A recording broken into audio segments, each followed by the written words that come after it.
YSRCP colours ఎందుకున్నాయని దాని కోణంలో మేము ఆలోచించుకుంటే వాళ్ళు నందిగాం సురేష్ ఎవరైతే ఎక్స్ ఎంపీ ఉన్నాడో ఆ నందిగాం సురేష్ తాలూకా ఇసుక లూటీకి వాటికి ఏంటంటే వైఎస్ఆర్సీపీ రంగులుంటే ఇంకా వాటిని ఎవడ ముట్టుకోక్కర్లే అంటే ఒక ఏదో పేటెంట్ రైట్ ఇచ్చేసినట్టే కాబట్టి దాన్ని వైఎస్ఆర్సీపీ రంగులు వేసుకొని అందులో ఇసుక బిజినెస్ అన్నది చేశారు ఆ బోట్లు తీసుకొచ్చి ఇక్కడ మళ్ళీ ఈ విధ్వంసం సృష్టించడానికి అవే బోట్లను తీసుకొని వచ్చారు ఈ ఉషాద్రి అదేవిధంగా కోమటి రామ్మోహన్ ఇద్దరు కూడా ఎవరైతే తలసుల రఘురాం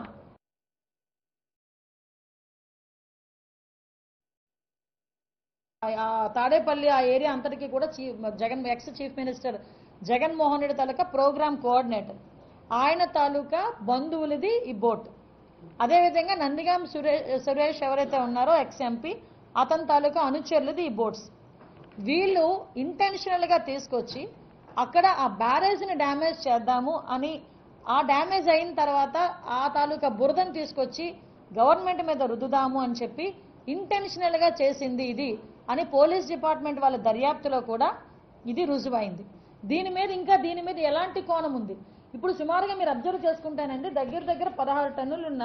ఆ ఒక్కొక్కటి కూడా మనకి ప్రకాశం మనకి కౌంటర్ వెయిట్కి తగిలినాయో ఆ కౌంటర్ వెయిట్స్ని కూడా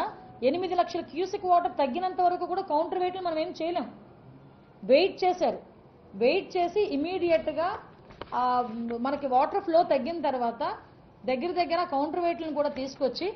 అక్కడ రీస్టోర్ చేసిన పరిస్థితి కూడా మీరందరూ కూడా గమనించాలి ఎక్కడో కూడా ప్రకాశం బ్యారేజ్కి ఇబ్బంది పడకూడదు అని చెప్పి ఇమీడియట్గా గౌరవ చంద్రబాబు నాయుడు గారు ఆదేశాలు జారీ చేస్తే ఇరిగేషన్ డిపార్ట్మెంట్ వాళ్ళు దాని మీద ప్రత్యేకమైన దృష్టి పెట్టి ఆ కౌంటర్ వెయిట్స్ కూడా ఇమీడియట్గా వేయించిన పరిస్థితి కూడా మీ అందరికీ కూడా తెలియాలి అంటే ఒక్కొక్క కౌంటర్ వెయిట్ కాస్ట్ ఈ టైంలో కౌంటర్ వెయిట్ తాలూకా కాస్ట్లు కూడా మనం ఒకసారి ఆలోచించుకోవాలి అంటే ఎంత కాస్ట్ అయినా ప్రాబ్లం లేదు ప్రజలకు ఇబ్బంది కలగకూడదు అని చెప్పి ఇమీడియట్గా అక్కడికి తీసుకొచ్చి కౌంటర్ వెయిట్లను కూడా రీస్టోర్ చేసిన పరిస్థితి కూడా మనందరం కూడా చూసాం రాత్రి పగలు పనిచేశారు అంటే ఇక్కడ అదే గనక ఒక్కసారి ఊహించుకుంటేనే నేను అక్కడ ఆ ప్లేస్లో ఉన్నానండి 11.4 క్యూసెక్ వాటర్ వచ్చిన తర్వాత బోర్డర్ లైన్లో 50,000 క్యూసెక్ వాటర్ కనుక మళ్ళా వస్తే పరిస్థితి ఏంటని మేమందరం ఆలోచించుకొని ప్రతి డిపార్ట్మెంటు ఐఏఎస్ ఆఫీసర్లు ఐపీఎస్ ఆఫీసర్లు కింద స్థాయి ఆఫీసర్ దగ్గర నుంచి కార్యకర్తల వరకు ఎన్డీఏ కూటమి కార్యకర్తలు అందరూ కూడా మేమందరం ఎలర్ట్గా ఉంటే బయటకు వచ్చి ప్రజల్ని రెచ్చగొట్టే తీరులో మాట్లాడి అలా చేశారు ఎలా చేశారు అని చెప్పడం ఒక ఎత్తు అయితే ఈ ప్రకాశం బ్యారేజ్ని డ్యామేజ్ చేయాలి అని చెప్పి అంత వెయిట్ ఉన్న బోట్లు ఎందుకు వదలాలి